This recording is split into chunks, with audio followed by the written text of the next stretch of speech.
The Church is one foundation, is Jesus Christ her Lord. She is His new creation, by water and the word. From heaven He came and sought her, to be His early bride. With His own blood He bought her, and for her love she died. Elect from every nation, yet one on the earth, a charter of salvation, one Lord, one faith, one God. One holy name she blesses, partakes one holy food, and with one hope she presses, with every grace endued.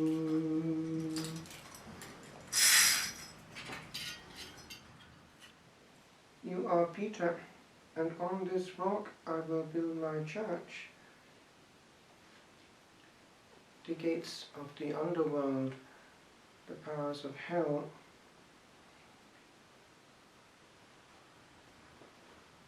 the gift of faith is not just an intellectual game, it is a divine light.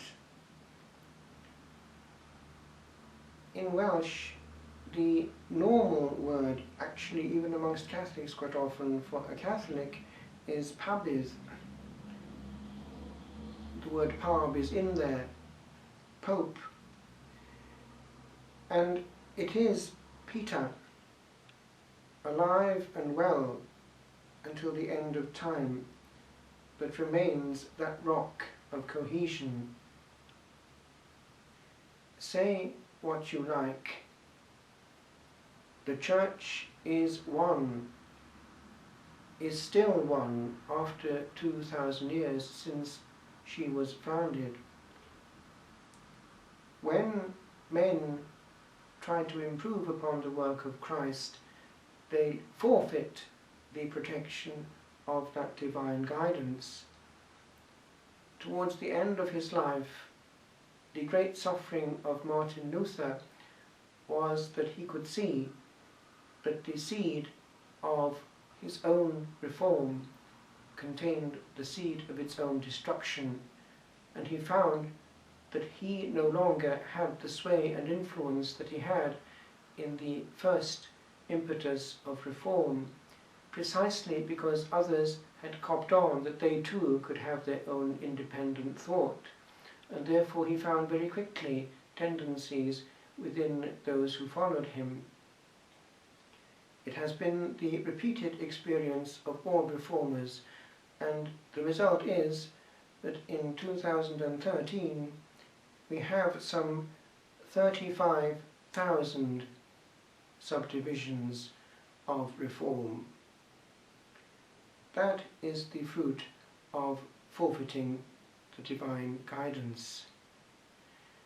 The gift of faith is, as I say, a light given to the soul, a kind of infusion of knowledge, and it places that soul in a situation of participation in the wisdom of the Logos, for that soul then has the freedom that comes from abdicating.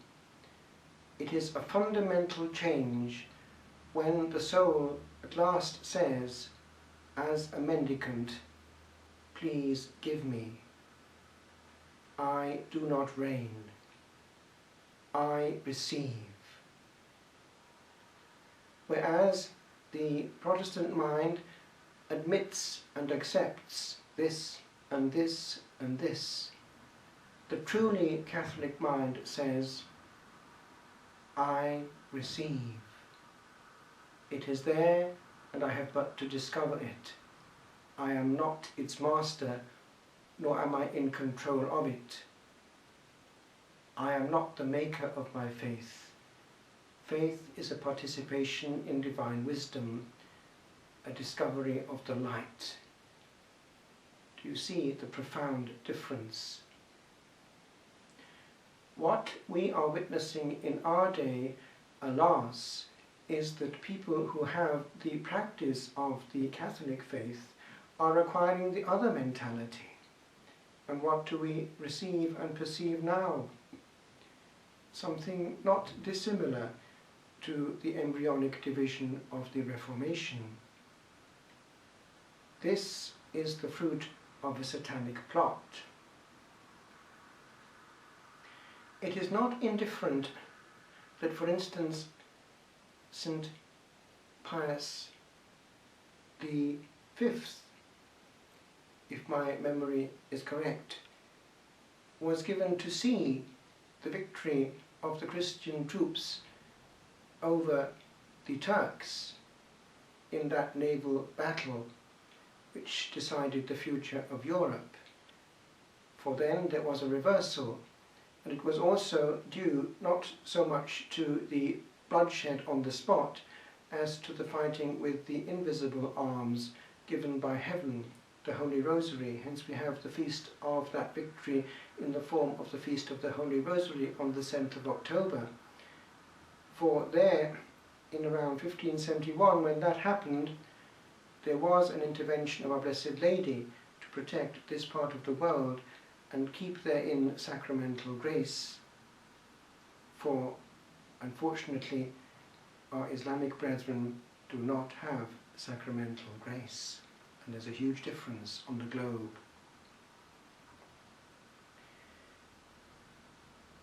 It is not then indifferent that it was the Pope who was allowed to see this from where he was in the Vatican, a divine intuition or vision.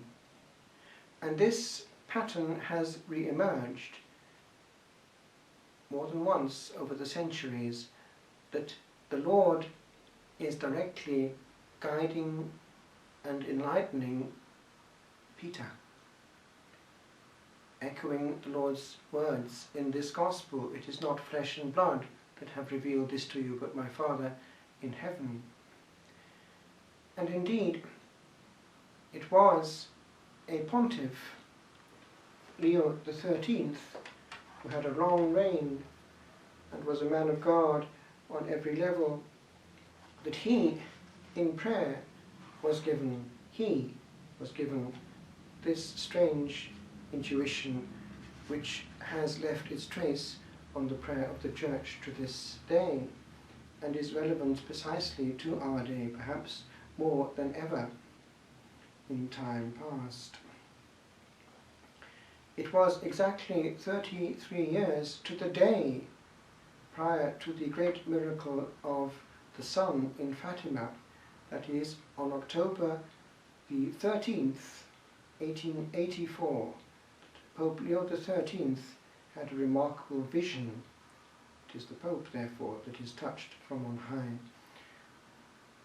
When the aged pontiff had finished celebrating Mass in his private Vatican chapel, attended by a few cardinals and members of the Vatican staff, he suddenly stopped at the foot of the altar.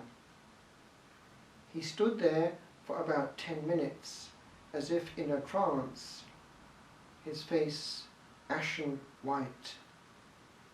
Then, going immediately from the chapel to his office, he composed the prayer to St. Michael, with instructions, it be said, after all low masses everywhere.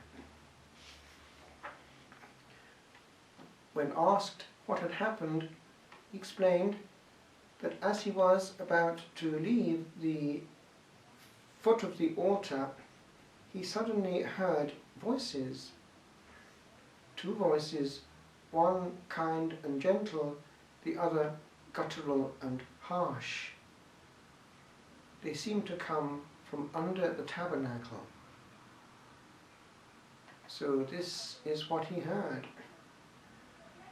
"I can destroy your church."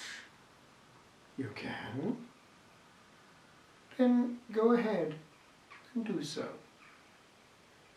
"To do so, I need more time and more power. How much time? How much power? 70 to 100 years. And this is important, he added this bit, a greater power over those who will give themselves over to my service. Now what did he mean by that? Question mark. You have the time. You will have the power. Do with them what you will. If Medjugorje was taken seriously by the Vatican in the early stages, when the children wrote to the highest authority in the Church, it was partly because they had been given an awareness from on high that this century was coming to a close. They could not have known that, or anything about this experience of that Supreme Pontiff. In that period, Satan found that he could not destroy the Church from without. He tried hard through a very well-organized system in the underground known as Freemasonry. Satan, it appears, actually did guide what was going on there directly, even appearing in Masonic lodges and telling them how to go about it. And we know how effective it actually was, how in France, for instance, the religious en masse had to leave. But he found that the Catholic Church was a perfect structure, and it seems that he had this angelic, in reverse, intuition that to get it he would have to infiltrate it. Now do you see down the line where we're at? On this last feast of the cathedra, the seat of learning and teaching of our Holy Father in his reign as Benedict XVI, we thank that providence and power of God for the gift of a Supreme Pontiff who is calm, complete and serene wisdom, an echo of that of the Blessed Trinity itself. For culture is serene and complete, never given to extremes or to labelling or to putting people in boxes and bottles. The cultured man has all the angles of a problem and handles them with respect, a lesson unto us all. But as we thank God for this, we also pray that same Holy Spirit will give us someone of that caliber again, complete in his vision and participation in divine knowledge. We ask that we too will have the eyes of faith to see that that gift, that promise of not leading his flock into error, will pass calmly into the next pontiff and guide us on. But we ourselves must be careful not to play the game of the enemy of the Church by sowing division, by insisting on what we see to be bits of light, and in so doing damaging the serenity and the inner life of the Church. For charity is divine, and in the things of God, if it is lacking, we are a clanging cymbal and a noisy gong.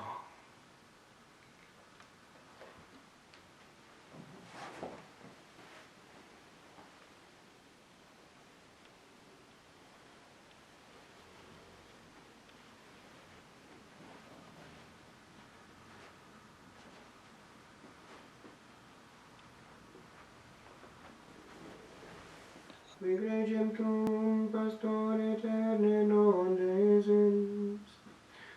per beatos apostolos continua protectione custodes, ut istem rectoribus gobernetur, quos finitui vicarius, eidem contulisti praese pastoris, et ideo cum angelis et archangelis, cum tronis et dominationibus, cumque omni militia celestis exercitus, hymnum gloriae Tuae canimus, sine fine dicentes, Sanctus,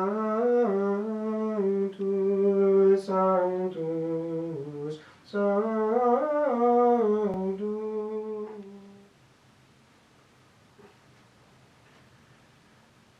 Per ipsum et cum ipso et in ipso, est tibi Deo Patri omnipotenti, in unitate Spiritus Sancti, omnis honor et gloria, per omnia saecula saeculorum.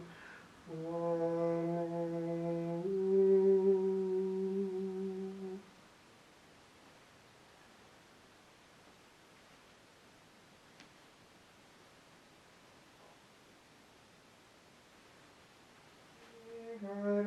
Caritas et amor,